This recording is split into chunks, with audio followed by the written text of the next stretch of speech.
সবার দেশ হচ্ছে বাংলাদেশ।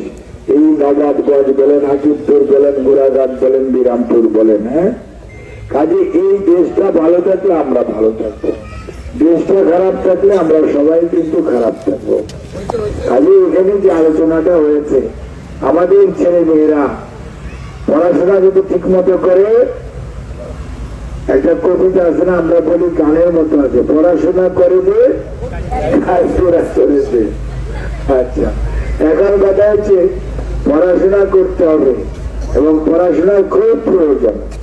এটা যেমন প্রয়োজন, খেলাধুলারও প্রয়োজন। খেলাধুলা যদি না করে তাহলে যে বললো না মাদকের প্রাদুর্ভাব আছে, অর্থাৎ অলস মস্তিষ্ক শয়তানের আত্মাখানা, বুঝতে পারলেন? কাজেই বাচ্চাদেরকে মাগরিবের মধ্যে বাসায় পুষতে হবে, সে যেখানেই থাকুক। আবার ফজরের সময় আপনারা যখন উঠেন, তোরা করো, উঠিয়া নামাজ পড়ো অথবা মক্তবে যাও। এটা 10টার মধ্যে ঘুমাইতে হবে।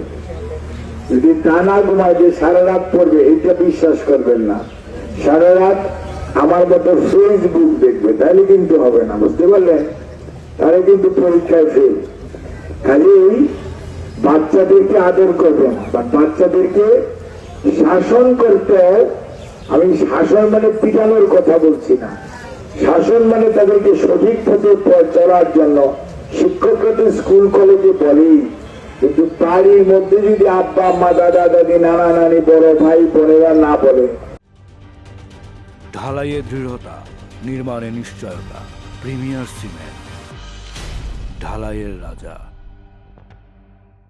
তাহলে কিন্তু বাচ্চারা ভালো মতন গড়ে ওঠা খুব কষ্টকর। টেলিভিশনে অনেক প্রোগ্রাম আছে, আবার ইন্টারনেট এখন গ্রামেও আছে, বুঝছেন না? এই মোবাইলের অনেক ভালো ব্যবহার আছে, আবার অনেক খারাপ ব্যবহার আছে। আমরা খারাপটা নিব না ভালোটা নিব, সেটা কিন্তু সিদ্ধান্ত নিতে হবে আমাদের, আপনাদের সবাইকে। কাজেই আমি আর বেশি কথা বলতে চাই না আপনাদেরকে, কারণ ডিসি সাহেব যে কথা বলেছেন উনি মোটামুটি যা বলা দরকার উনি বলে ফেলেছেন। আমাদের নেতৃবৃন্দ এবং এসপি সাহেব সহ যাবেন যেটা বলেছেন। আমরা যেটা চাই, আপনারা যে সুশৃঙ্খল ভাবে এখন বসে আছেন, আপনারা আমাদেরকে সহযোগিতা করবেন। নির্বাচনের আগে আমি বারে বারে আপনাদেরকে বলতাম যে আপনারা যদি আমাকে আপনাদের পাশে থাকার সুযোগ দেন, আমরা কথা দিচ্ছি আমরা বাংলাদেশ জাতীয়তাবাদী দল আপনাদের পাশে থাকবো।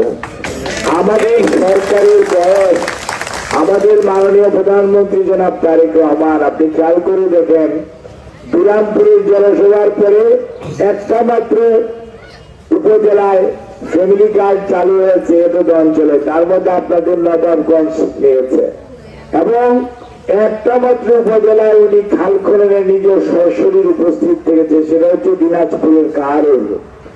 কাজেই মনে রাখতে হবে, প্রধানমন্ত্রীর নানির বাড়ির দেশ হচ্ছে দিনাজপুর, উনি বিরামপুরে বলেছিলেন, মনে আছে তো আপনাদের? তাহলে আমরা সবসময় বর্তমান সরকার দেশের মানুষের পাশে থাকতে চায়। আর বিএনপির অভ্যাসই হলো, বিএনপি জনগণের দল, আমরা সব সময় বলি, এবং জনগণের পাশে থেকে জনগণের সেবা করতে চায়। জনগণের সুখ দুঃখ কষ্টে সবসময় বিএনপি পাশে থাকতে চায়।